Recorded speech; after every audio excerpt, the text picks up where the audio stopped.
Get an upgrade with Intel Core i7 processor-powered laptops, great for competitive gaming.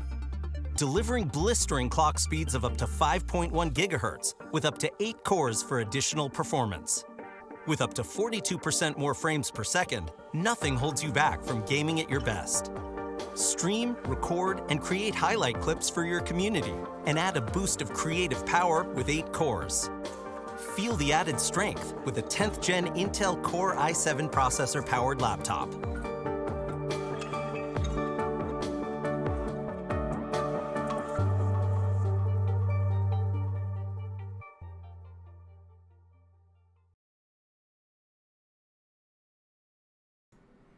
Good evening, LANFest community. I am the Bearded Berserker. We have our wonderful panelists from the subreddit Buildapc with us this evening. We're going to talk about our community build coming up on March 19th. I'll let them introduce themselves. We'll go ahead and start with AG919. Hi, I'm AG. I've been with Buildapc for going on 4 years. I build quite a few computers, do a lot for work. It's just been my hobby for the last few years, I guess. Thanks. Up next, we've got Emerald Flame. Hey everyone, I'm Emerald. As far as Buildapc goes, I've been involved with the subreddit for about 9 months now. I'm one of the newer members for the subreddit. As far as kind of wider credentials, I've been in the IT industry for about 10 years now. So I've built a few hundred computers at this point, just off and on for things at work. And then these days I mostly work in the automation side of things. And last but not least, we have Mad Ben. Hi, I'm Ben. I'm pretty damn new to the mod team at Buildapc. I'm mostly over on the Discord. I've got a lot of years of experience building computers and do a lot of PC building for work. Well, I first want to go ahead and say thank you all for taking your time. We have a global community here. We got Europe, we have the States, and we have all the way to Australia, right? Yep. And so, wide range of time for zones, and it's wonderful having you. Thank you so much for taking your time this evening. Let's go ahead and get into it. Most of the time when people start building a computer, they tend to focus around something specific. Some people focus they're like, I don't care. I want this GPU and I want to do gaming as much gaming at high quality as possible, and they build to that. Some people are CPU centric. But I think the thing that gets overlooked the most is probably the motherboard. It's what everything plugs into. And if you don't have a good motherboard, it doesn't matter what you put in it, it's not going to be as performant. So with our build, we'll go ahead and get into it. It's going to be the motherboard by Asus, the Z39-PLGA 1151. So right off the bat, what's your first thoughts on this motherboard, guys? So I guess I can go first. It's a pretty solid, just kind of middle of the road board. It's got a lot of the features you're going to need. It's got the support for your different drives that you're going to throw in. It's got decent software support. The features you want are going to be there. It doesn't have a lot of extra features. You don't have some things like Thunderbolt that kind of comes at a price premium on some of those really high-end boards. But at the same time, the number of people out there using Thunderbolt on desktop builds and stuff is not a super big thing. So I think this is a pretty good kind of middle of the road spot where you have that kind of nice price to performance and features level without overspending on a lot of the bells and whistles that most people probably aren't going to use. Yeah. This board stands out to me a little bit, especially along the other boards in its price point, that it actually has USB ports. It has 6 of them. That's more than most in this kind of Yes. area. Most of them will have 5. So why do you think that's kind of important? Well, I mean, there's a lot of things that use USB ports that I find a lot of people don't immediately think of when they go, "Oh, I'm building a computer." They'll go, oh, "I need a keyboard, I need a mouse, maybe I have a microphone or webcam, and that's three." But then you've got things like maybe you want to charge your phone or connect your phone to your computer to move files across, or I've now got a amp and DAC connected. I've got a stream deck, stuff like that, and it adds up really quickly. Yeah, Also, stuff like USB Wi-Fi devices, or No, that makes perfect sense. and it's one of those things you can solve with a USB hub in some instances, but that's also just added cost, especially if you want a decent, reliable USB 3 hub. They're not always super cheap to get a reliable one. No. And even then, for some things, if you're talking about some of the Oculus Rift stuff that uses USB for all its cameras, if you wanted to get into that side of things, like they can be really finicky with your USB hubs and adapter cards and stuff. So having a couple native ports on the board is really nice for that side of things. Yeah. That's great. What other like motherboards have you guys like looked at or seen comparable to this? And I think we talked about this being we haven't talked about it, but this is our mid-tier build. Is this kind of like on the high end of the mid-tier? Is it middle of the road? Where are we at with this motherboard? I would say price point. I'm sorry, I didn't mean to cut someone off. No, go ahead. I'd say price point. I think you're pretty much right at that middle of the road mid-tier board. I'm seeing it listed for like 135 US. With you guys being in slightly different areas, pricing may be a little bit different. At least here in the US, that seems like a really solid kind of mid-tier board. It's oftentimes pretty hard to get anything solid much below that price point, and you start getting up into like closer to 200, and you start getting into the higher end stuff. So this seems like a really solid kind of middle of that road board. my my opinions on pricing are very skewed due to my perspective on building computers. But I mean, it looks perhaps slightly on the more budget side, but it's still like even a slightly more budget Z390 is still going to be a pretty good board. Like it's not like the A380 board, the A320 boards for AMD and stuff, where you start to get into the really cheap boards that are missing key features or have big asterisks on, or you can't use these PCIe slots or whatever. I mean, it's certainly not a board that looks like it cause you any issues. Looks like it's got everything most people would ever need. Yeah, it was a solid board for that generation of CPU. Yeah. Very middle of the pack. So one of the things that I'm seeing, it's listed as like a motherboard for cryptocurrency mining. Not that we necessarily recommend that, but is this why do you think that would be a highlight of it? Because it has support for bifurcated lanes, so you can take the lanes on the PCI slots and split them so you can put more cards in. So you can have more GPUs running for cryptocurrency. And that's not a feature a lot of board supports. So what you're saying is like future-wise, you could do some customization to this board to have like a great lifespan in it, right? If you wanted to change what you're using it for. Less customization necessarily to the board. There's certain sort of splitter cards you can get for the PCIe slots that allow you to run multiple cards off of the one slot. Now that it's an incredibly not difficult, but it's an incredibly uncommon feature. I know a few years back I was looking at getting a mini ITX board with that kind of feature, and it was just impossible.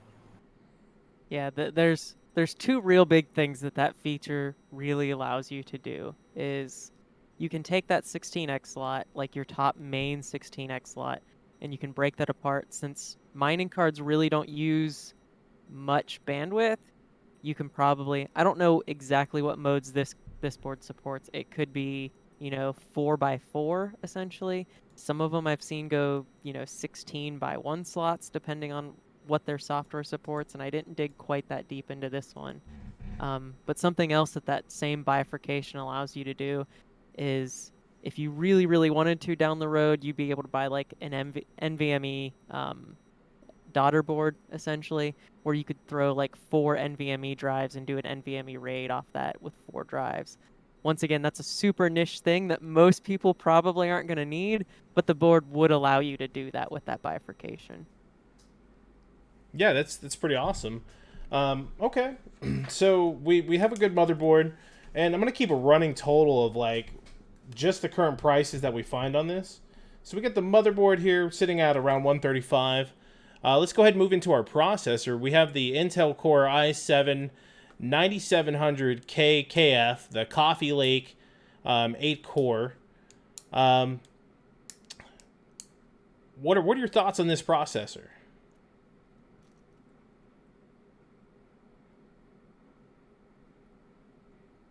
No one else wants to speak up. I'll take it again. I actually have a really similar processor to this in the rig right behind me. So right behind me is a 9900K. Very, very similar CPU, except it has hyperthreading. But other than that, they're basically the same thing.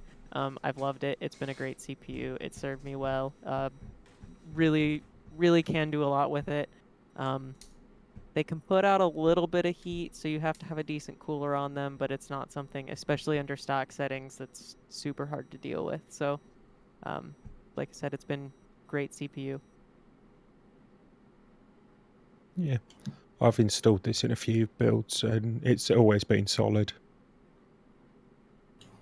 I've not used this one specifically, so but Intel's last few generations have been quite similar in many ways, and they've certainly all been pretty nice processors, I guess. I think, if I'm not mistaken, this one comes without the integrated graphics. Yeah. So it Correct. does require a graphics card, right? Yeah, that's Correct. what the F on the name means.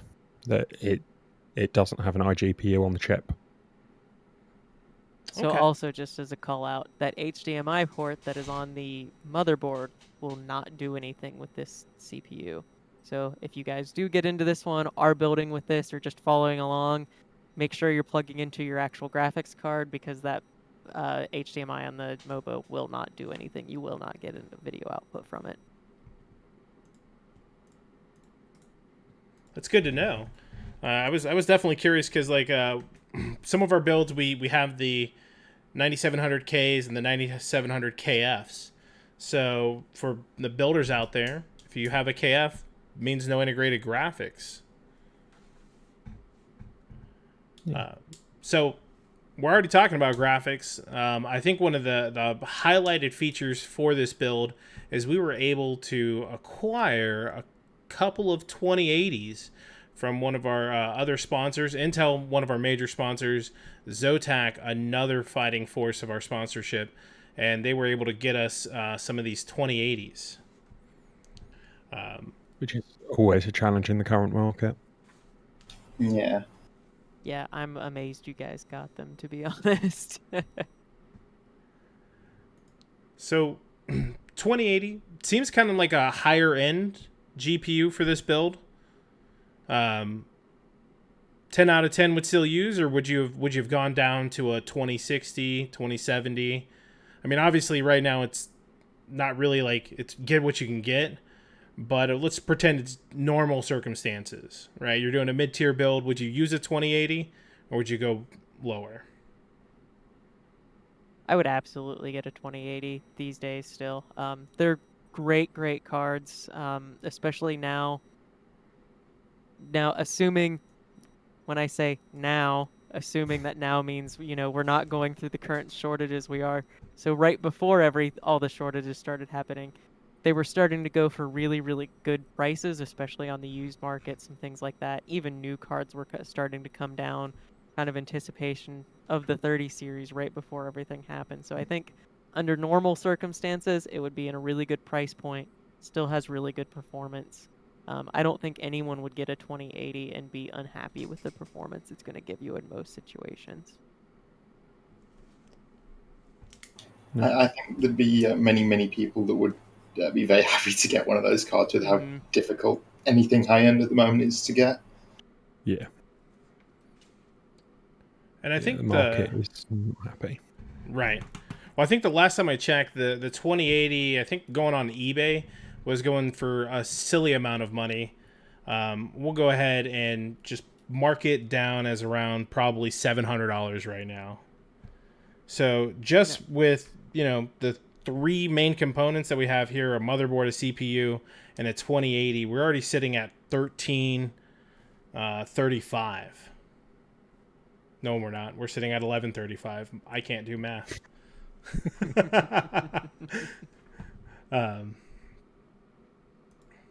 I think you're safe either way, because I think on the GPU price, you're being a hair conservative with what's really available out there, too. Yep. Yeah. I think at some point, some of the posts that I found, they were trying to sell it for around $1,300, and that was insane. So we have the CPU, we have the motherboard, we have the graphics card. What do you think next? Probably let's talk about the RAM. So we have the Patriot Viper, 16 gigs, 2x8.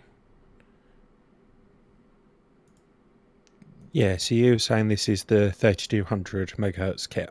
Yeah. You've got. Yeah. So that's a solid proposition for pairing with that CPU. The only thing to be aware of is when you're building it, you'll need to turn on XMP, or I think it's called DOCP in that computer's BIOS, to utilize the full speed of that memory. So one of the things that I know from the last build that we did, when you install the RAM, it doesn't utilize the full speed right away. It downscales it to I wanted to say it was 1330. 2133 is the standard spec. So it runs it at 2133 because that will run on every board without issue. But then to get it at the rated speed for those kits, there's something called an XMP profile on the sticks. And that includes the speeds, the timings, and the voltages for it to run properly. But Asus, being Asus, has named it DOCP just to come up with their own name. On this one, I think Asus will still label it XMP. They typically only use the DOCP on their AMD stuff because XMP is technically an Intel trademark. What does XMP? Not to put you guys on the spot, but what does XMP stand for? Extreme Memory Profile. Give me what DOCP stands for. I can't remember what they have it standing for either.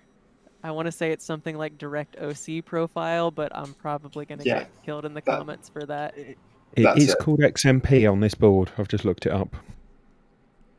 Yeah, so the reason so many people shy away from calling it XMP on the AMD platforms is just because it technically is an Intel trademark. Intel kind of coined the XMP protocol and standard and trademarked that, so I've seen it everywhere from DOCP on AMD boards to XMP just to make it a little bit different. But that's why you see it a little different on some of the other boards.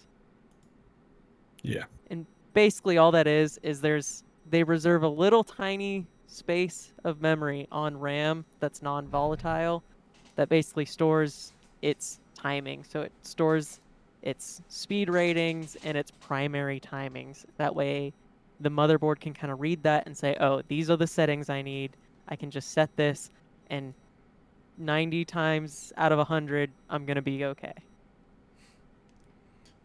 Let me see. We got a quick question from chat, and we'll deviate a little bit from talking about the build, but they're asking, is it pointless to build a PC right now with the price of the GPUs?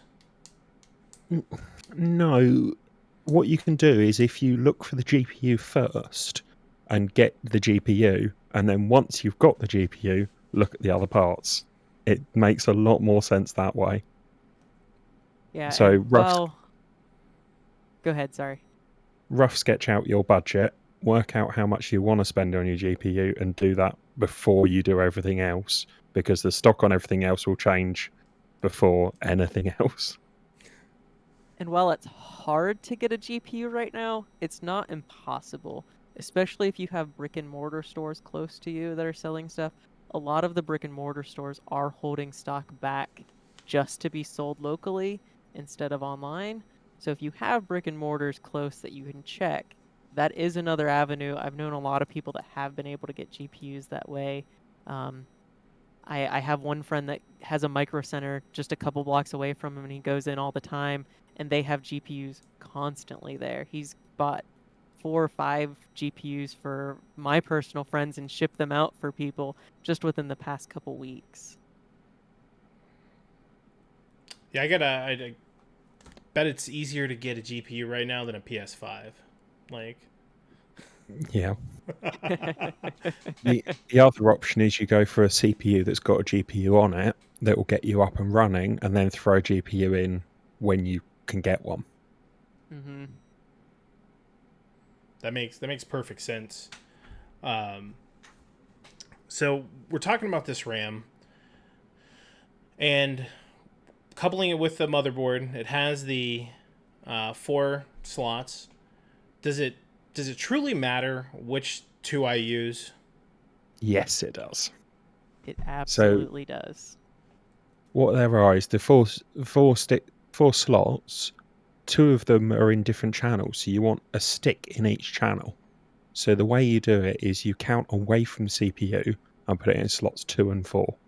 So the furthest slot away from the CPU, and then leave a gap and put the stick in. So, and that's been the standard on all DDR4 boards. Like my computer will still run if I put it in the other 2, right? Yeah, but you'll lose a lot of the performance.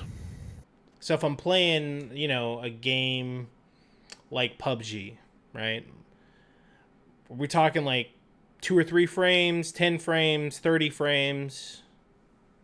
In PUBG, not as much as you'd think because it's very GPU bound. But if you're playing something more CPU bound, for example, Anno, I know it's quite a popular one that's heavy on CPU at the moment, you could lose 10 to 15% performance.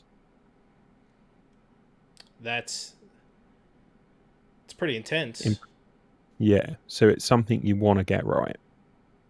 The other thing I've seen it lead to, even if you don't get a ton of frame loss, like your frame per second loss, I've seen it lead to some really inconsistent frame timings just because the CPU doesn't have that memory bandwidth to quite push through everything all the time. So you can get some weird jitteriness that it causes just because you're effectively running at half speed if you're running at half RAM speed if you put them in the wrong slots. Okay. Well, we talked about there being dual channels. Well, why wouldn't I put one in one channel, one in another channel? It seems like... That's what it is. So the 2 slots closest to the CPU are in one channel, and the 2 slots furthest away from the CPU are the other channel. So you want to put one stick in each slot. Some boards allow you to put them in 1 and 3, and it'll work. And all boards will allow you 2 and 4. So the best is to always go for 2 and 4, and then it'll work on every board. Okay, so the fact that they're color coded, right? And like 2 and 4, 1 and 3 are both the same color for this board, right? Yeah. That does not mean it's the same channel. It's the pair allocation that's the different channels. So the colouring is for human, stick them in the same colour, not how the channels work. So what happens if I... Go ahead. I'd say the coloring is for our monkey brains to make sure we understand it and do the right thing. I mean, I can't build a computer to save my life, but I can match colors, right? Yep. Yeah. So what happens if I do put them both in the same, like 1 and 2? I believe on that board it throws an error on boot. It will, I think 1 and 2, if you put both sticks in, it tells you in BIOS on first boot that you've done it wrong. Yeah, That's absolute awesome. worst case scenario, that'll happen. So it depends on the motherboard. If you're using a different motherboard, some will boot fine like that, and everything will run. It just, what happens is you're running your memory at essentially half the speed it could be that way. You can kind of think of it like, um, say you have a highway and you have 2 lanes on that highway. Well, if you put them both on in one channel, you're effectively shutting down one of those lanes on that highway, and now people can only drive in one lane, and that's kind of your bottleneck there. And your throughput of how many cars you can get through now is half of what it would be if you had both those lanes. Okay. So let's say like, okay, I've built the computer, I have it done right. I want to upgrade my RAM. Do I need to buy the exact same RAM?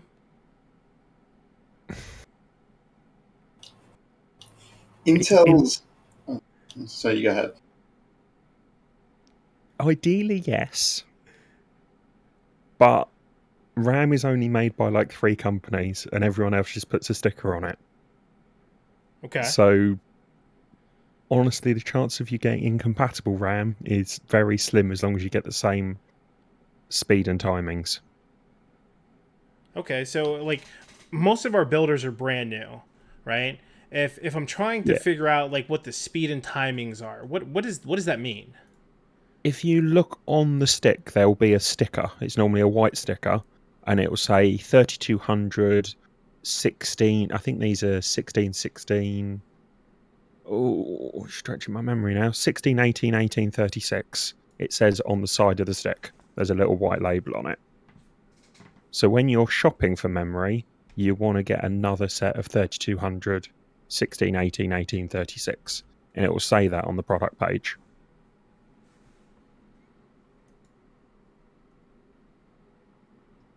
So So if I get something that like is 3200 and I buy something that kind of looks similar and it's like 3K, like will those be compatible with one another?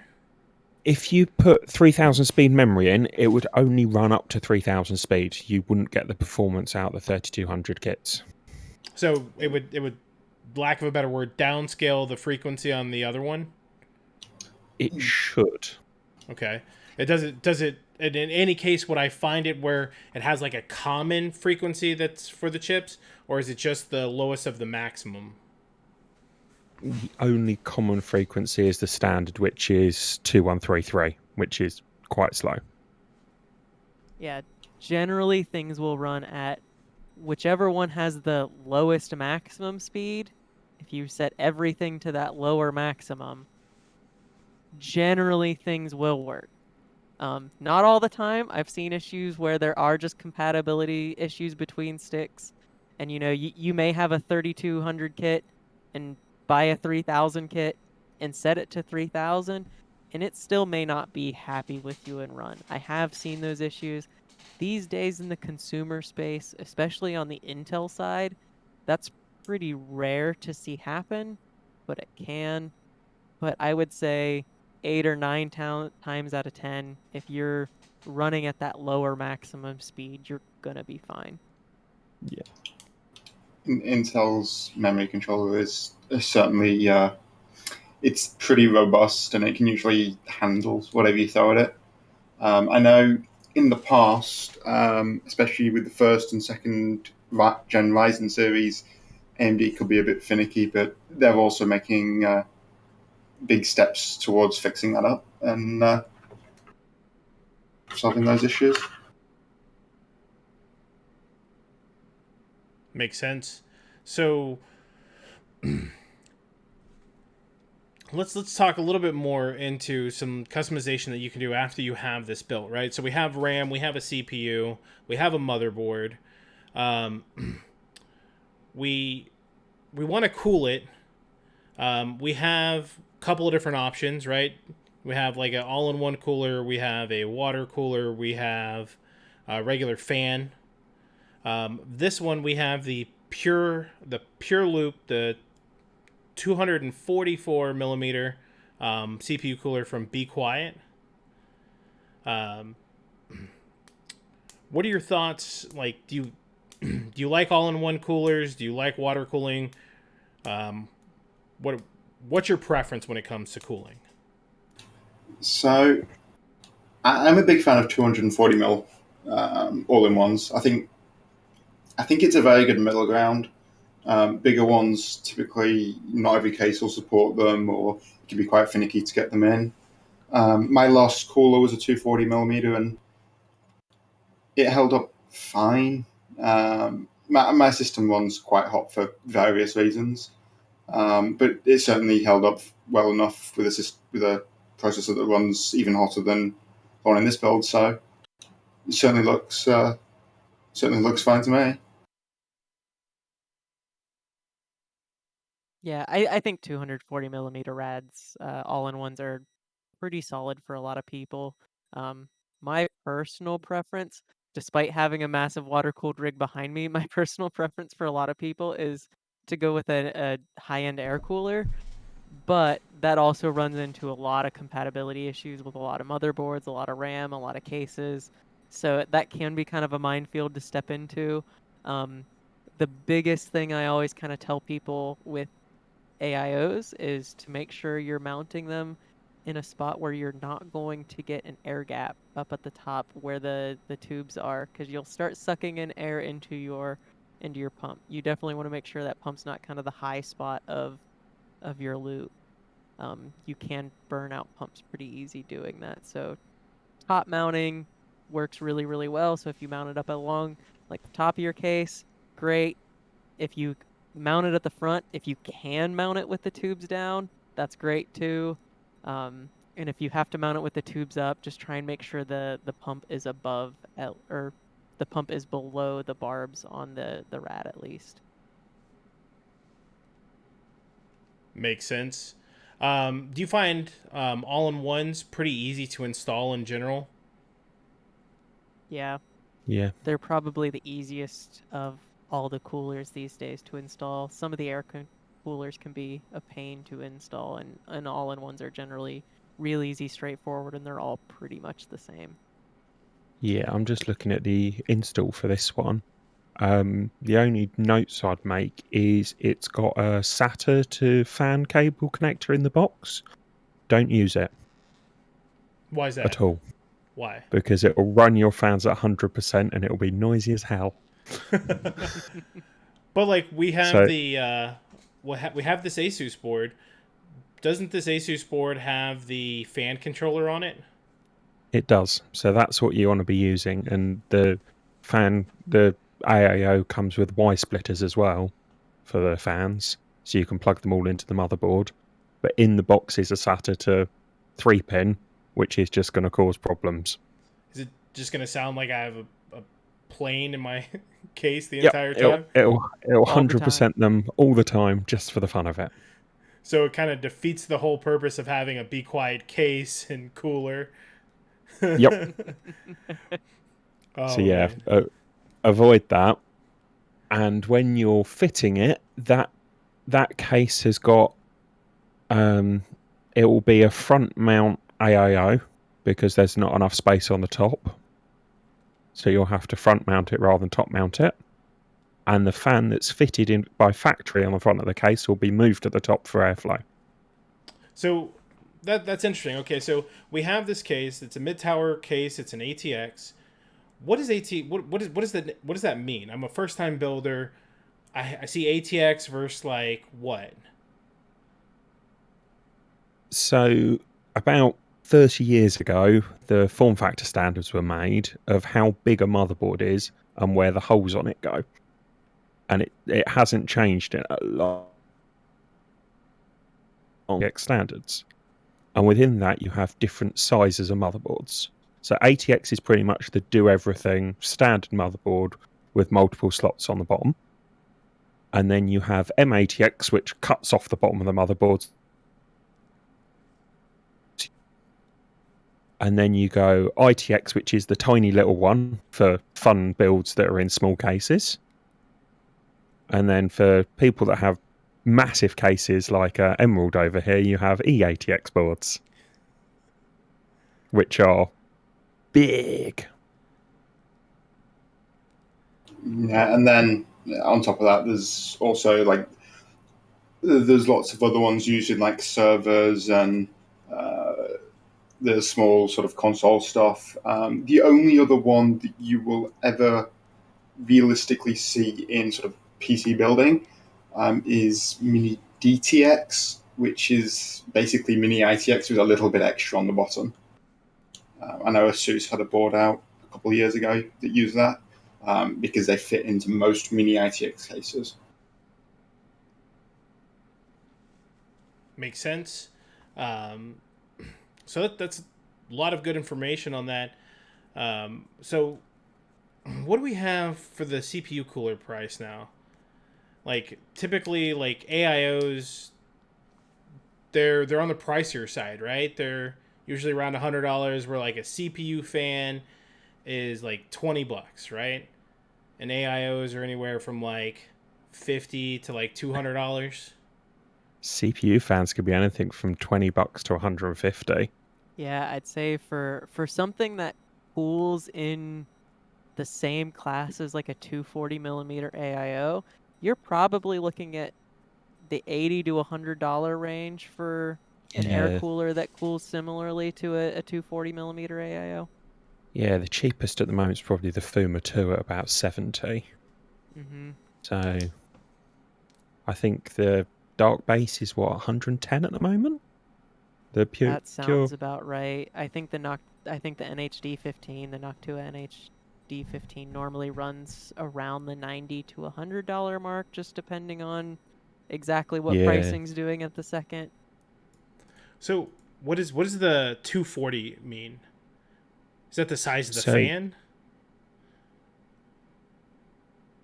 So in this case, 240 is referring kind of to the size of the fan, but also not at the same time. So a 240 is going to be using 120 millimeter fans, but it's using 2 of them to get that 240 millimeter. So you essentially have that 240 millimeter of radiator space on it. So that's generally how these are referred to. This is a 2 times 120, so it's a 240. I gotcha. So by that logic, if there was another fan, it would be a 360. Yep, exactly. And then you can get 140 mil radiators as well. So you get 140 and 280.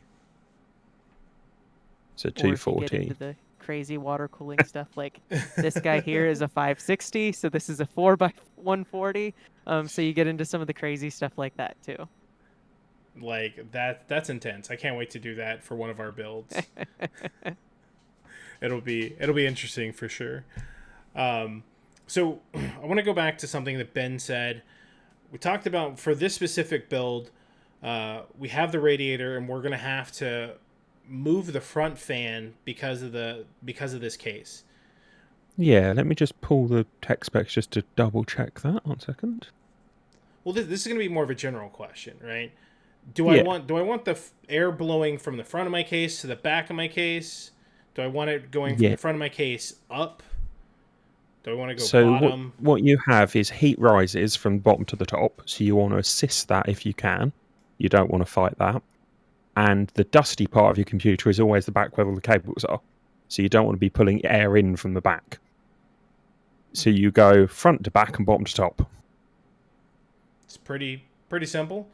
Now, when I'm placing the computer someplace, right? Do I want to take into account where I'm gonna like keep the computer, with like also with the front to back, bottom to top? It's pretty standard wherever you put the computer, that will be the airflow. The only question is let me just have a look at this case. Is if it's going to be put on carpet. Because the power supply pulls in air from its fan, if you're putting on thick pile carpet, so you'd flip the power supply. Could you say that one more time? You cut out for us. Yeah, my internet just dropped on me. Yeah, so the power supply has a big fan on the bottom of it. That's the intake. And that goes in the bottom of the case.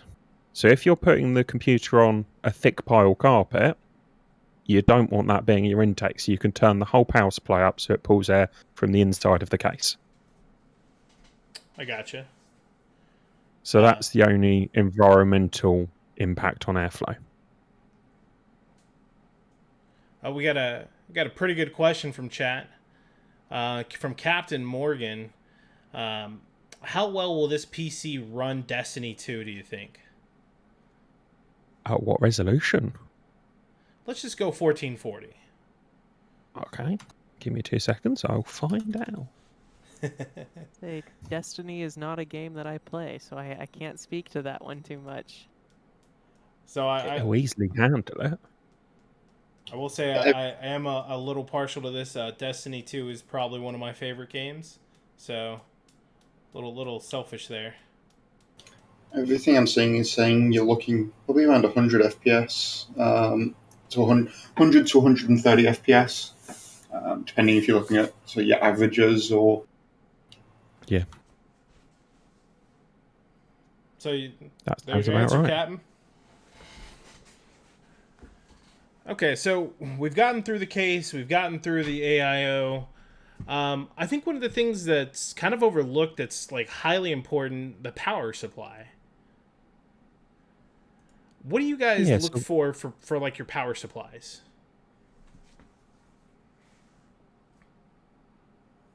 This probably isn't the answer you want, but my answer is whatever the local store has. That's a great answer at this point, right?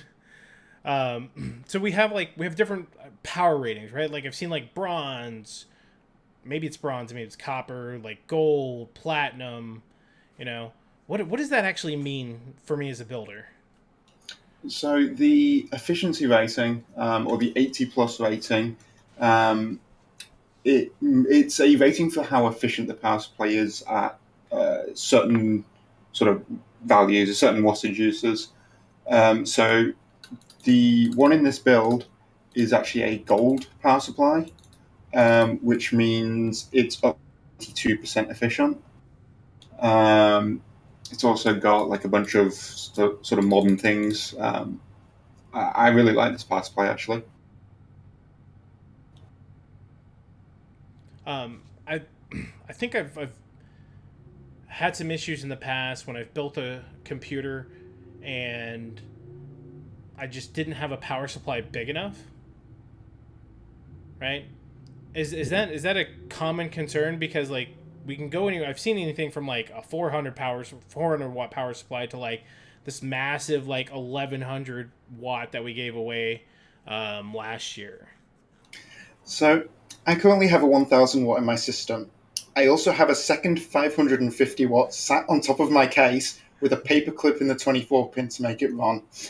This is entirely to power a thermoelectric cooler. It's very easy to use up a lot of power. The thing is that during gaming, a lot of the time you won't see like insane power usage, but if you do use your PC for other things, rendering, certain CAD programs, maybe you benchmark on it, or if you're like overclocking and things, you can see very, very big spikes in power usage. At stock, my PC, the entire thing uses less than 1,000 watts. Overclock everything, it uses 400 watts more.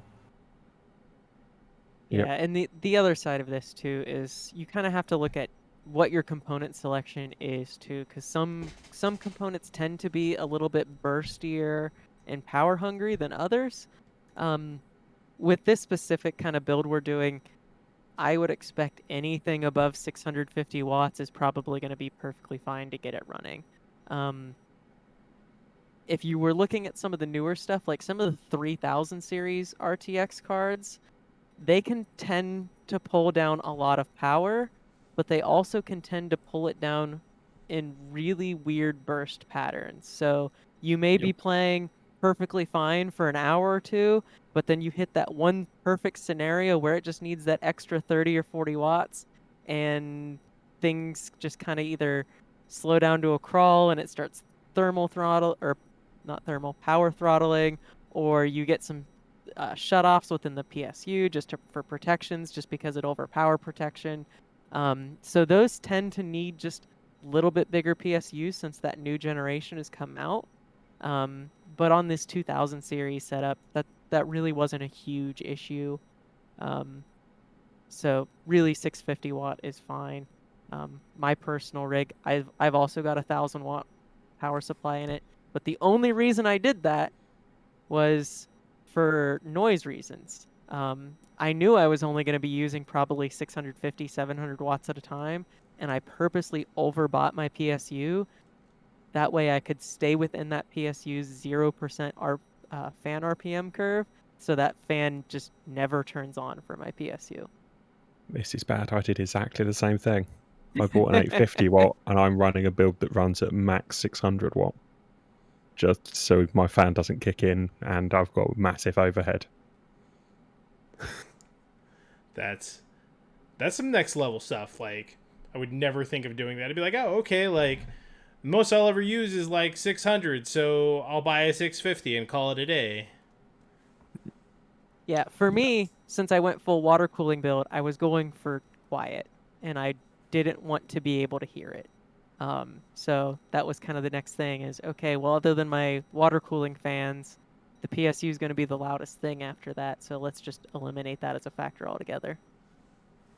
So, okay, with the power supplies, we have kind of like two different types, right? We have modular and non-modular. So you have modular, you have semi-modular, and you have non-modular. So non-modular means all the cables are attached to the power supply and you can't unplug anything. Semi-modular means that the CPU and the 24-pin power is attached to the power supply, but everything else you can unplug and plug back in. And then fully modular means nothing's attached to the power supply and you have to plug them all in.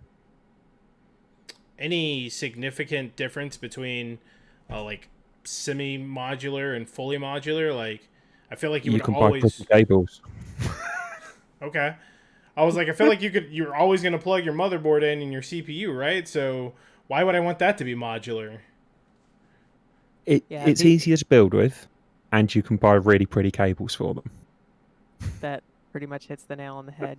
Most of the times, it really doesn't matter, but every once in a while, having it be able to unplug at both ends does make it easier to route your cables through different places and get them where you need them to go. But yeah, the really pretty replacement cables is probably the biggest reason. Wait, so cable management's important? If you want it to look pretty, yes. Otherwise, depends on who you are and who you ask. Oh, no. If you want to have like a massive OCD attack, just go look at the past builds where like I've done some wonderful like cable management. Oh, okay. So we're not going to talk about cable management anymore because that is for the birds. I think so that leaves us leaves us with just the operating system. There's not really too much to talk about with that. It's just going to be Windows 10 Home Edition. What if you could improve one thing on this build, right? Let's say you have $100, right? You're getting all these parts regardless. You can't replace anything, but you have $100. What would you do to upgrade this computer for $100? RGB fans, case fans. RGB. Well, the fans it's come with is perfectly sufficient, so I'd probably leave the fans and put something like RGB strips in it. RGB strips are always a very good value purchase in general, really, if you're looking for RGB options, because it's something that's pretty universal. You can move it between PCs very, very easily, and they're usually pretty cheap. Whereas obviously with fans, they typically come with a decent price premium. They're not always necessarily the best fans you can get. And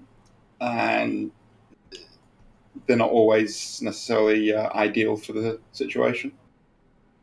Say, me personally, I think I'd probably end up buying a separate software-based fan controller, just because I've had some bad experiences with some of the built-in Mobo fan controllers, and I just trust some of the other software-based ones a little bit better. So that's probably what I'd end up throwing in. Is that something like easy that like a first time builder would be able to do? Does it like manage it automatically, or are you going in there and like you kind of know what you're doing? There are some that do kind of manage things automatically, or you can tweak them to your heart's content if you really, really want to. Probably one of the more accessible ones for people is Corsair has their Commander fan controller. It also ties in with their whole RGB ecosystem that they have. Their RGB stuff's a little bit proprietary, but all their fan stuff is open, uses the same connectors. And that just uses their same IQ software that they use for their keyboards, mice, RGB, everything. It's all built into that. It's really approachable. I've been a big fan of Aqua Computer stuff. They're a little bit less approachable and a little bit more enthusiast market, but they do have some really, really good support and really good software if you really want to get into the weeds for overclocking and custom water cooling builds. Yeah, the only thing I've just noticed is the case RGB on the front can't be addressed by the motherboard. It doesn't have the right header, so you have to use the button on the case to control the RGB. So that leaves the header free for strips. I think the big real correct answer to this though is $100 Steam card.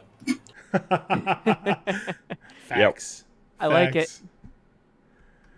Let's so we'll just throw down, I think for this case, we'll throw down another $100 for this case. I think that's about right. Looking at it, about 110 on Amazon. We'll call it $100, right? So we have like it's a mid-tier build, ignoring the GPU price, and just sticking with like the typical price for everything else. It seems to come out to be like a pretty solid build, especially for the price we have. Is this a recommendation that you would have for like entry level first time computer builders? Yeah, absolutely. This is a pretty solid first time build. I don't think there's going to be anything in this build that necessarily is going to really trip anyone up. It's going to be a pretty straightforward build. There's not going to be anything that's too crazy for wiring. I don't think we've talked about it yet, but we're using an NVMe like storage drive, so you don't even have to worry about wiring up your storage. It just plugs right into the motherboard. So I know Be Quiet, most of their cases are pretty solid and easy to work in. I don't think this is going to give any kind of first builder any real trouble. Oh, you know what? You're 100% correct. We skipped right over the 1 terabyte like 760p series SSD from Intel. NVMe. What is NVMe versus M.2? So go ahead if you want to take it. NVMe is the sort of transfer standard. It's the M.2 is the form factor itself. It's sort of the physical shape and the connector of the drive. NVMe is the standard that it uses to communicate with the rest of the computer. They're not necessarily locked together, as in you can get 2.5-inch NVMe drives using a connector called the U.2 connector, although they're pretty uncommon. And then on the other hand, you can have SATA-based M.2 drives. Now, the biggest difference for NVMe is NVMe essentially talks over the PCI Express interface. So like the same interface your graphics card would use, NVMe drives talk over that same interface and they do it natively. It doesn't have to have the interfacing layer that SATA does. So SATA, still technically is addressed to the CPU or chipset over PCIe, but it has to have a chip in there to kind of translate from PCIe to CPU talk to the drive talk, and that's what that SATA interface really does. NVMe eliminates that extra step, allows storage to talk straight to the CPU or straight to the chipset, and eliminates some of those bottlenecks there, and allows you to hit higher speeds, mostly in sequential stuff. But that's the biggest difference for how they work architecturally. So what I heard was more frames during FPS shooters. Sadly, no. Your storage speed really doesn't affect your game performance. It can affect game load times slightly, but typically even those are basically maxed out just by a SATA drive. You might see a 1 or 2 second difference between SATA and NVMe, but it's normally not too much different in load times. Okay, yeah, go for it. Sorry. The one big exception to this is Star Citizen, which sees massive performance drops on sort of spinning hard drives, and does still see a decent performance increase from using an NVMe drive. I don't know why. But... The other kind of wrench in this whole discussion, too, is some of this could be changing in the future. As some of the people may have seen, like PS5 and Xbox Series stuff, they're doing direct from drive, like asset streaming. That is coming to PC. It's part of the new DirectX standards.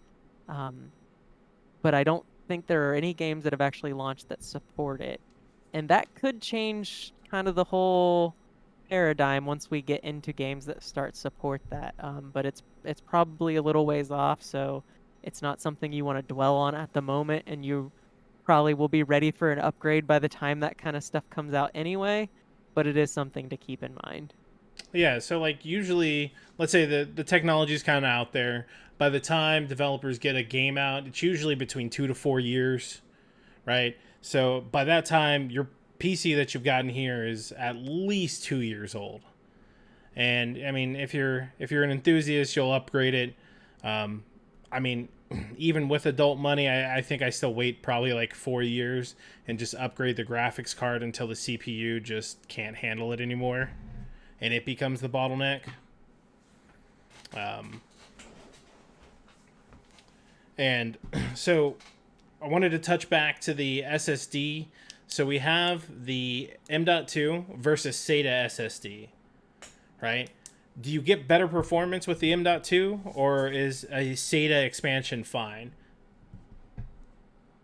If you're expanding for storage, it's nicer to have an SSD, but it's not necessary. So if you're using it for storing things like media files and photos and games you don't play that often, a hard drive makes sense. If you're using it for a game that you launch every day and are really into, putting it on an SSD makes more sense. That makes sense. I guess like more what I was thinking is like, will I see a performance difference from, I think the motherboard has 2 M.2 drives, right? Yep. But like I look at this 1 terabyte SSD, and if I wanted to get a matching one, it's about like, I want to say $200-$300. But I can get, maybe like another SSD for that's a terabyte that goes through SATA for like $100. That would be the option. Okay. Yeah, so there's a couple things that play into that one. So one is, I believe this motherboard, one of the M.2 slots runs at a by 4 speed, and the other one runs at by 2 speed. So that other slot is already running at half the speed compared to that primary one. So that cuts into a little bit of the performance that you could even get out of the second one. And then the other part is kind of like we've already said, you don't, in most games at least, Star Citizen being the one outlier kind of, you don't really see a performance difference between SATA and NVMe right now. So saving your money and getting a SATA SSD right now tends to be a good call. That being said, there are some other NVMe drives out there that are really close to SATA in pricing when they're on sale and some things like that. So you may want to pay attention to sales, that kind of thing, and you can see some NVMe drives at SATA prices. But I've seen 1 terabyte SATA drives as low as $85 recently. So at that price, you probably are, for just a secondary drive, better off going SATA. I gotcha. And I guess like one thing to mention is like they're not all created equal, right? Because No. like you can probably get one a terabyte drive solid state for about $50, and then you can also spend as high as $300 on one. And I mean, personally, from experience, like I've bought in some of them. I won't mention brands, but like within a year and a half, that solid state is just dunskies. And so, do you really get what you pay for when it comes to these? No. Put it simply, some brands just charge more because they're the brand. Mm-hmm. Okay. There are some performance tiers in there, but there are also brands that just take advantage of their brand name and know that they can charge more. So it's a little bit yes and no question. There definitely are some things. The biggest one that probably plays into especially your kind of lifespan is there are some newer generation SSDs that are using what's called QLC flash. Basically, it's a denser media type. It allows them to fit more data into the same silicon size. But those come with much lower speeds and much lower lifespans. Most of your consumer drives these days are what are called TLC, and they normally have some sort of caching built into. Those normally have slightly higher performance, slightly higher lifespans, and that's what you see on most things. That QLC is just a little bit newer, a little bit lower end, but for a lot of situations, those QLC flash drives can still be perfectly fine too. Depends on what you're using it for. I'm brand new to this. What's a QLC? So QLC stands for quad level cell. Essentially, that means for every electrical cell in the flash memory, it can hold 4 bits of data. Where TLC is triple level cell, so it can only hold 3. So you're getting like 30% more data in the same silicon size with a QLC drive. But like I said, that comes at the handoff of some lifespan and some speed. I gotcha. Well, that's pretty awesome. We've been having such a good time. We're about 4 minutes over for the panel. Any final thoughts? Have fun building. Yeah, absolutely. Have fun building. Feel free to, I'll give ourselves a plug here. Feel free to come to Reddit and hit up r/buildapc. Come talk to And us if you have Discord. questions. If you have upgrade questions, we're always there. We like to help out. We have a great community that does a lot of feedback and does a lot of work to really help people out. Well, awesome. Thank you guys so much for your time. I know we're spread across the globe here, lots of time zones. Thanks for staying up, getting up early, all of the above. And thanks for everybody out there on chat. Great questions, great interaction. Y'all have been wonderful. And as always, thanks for watching. This has been LANFest with our Build a PC. See you guys. Thanks, everyone.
Get maximum performance with Intel Core i9 processor-powered laptops, Intel's best experience for laptop gaming. Delivering clock speeds of up to 5.3 gigahertz with 8 cores. Game at your best with up to 44% more frames per second. Record, stream, and share your gaming clips at blazing speeds. Make and export videos up to twice as fast thanks to the strength of 8 cores. Unlocked and overclockable to get maximum performance when you want it.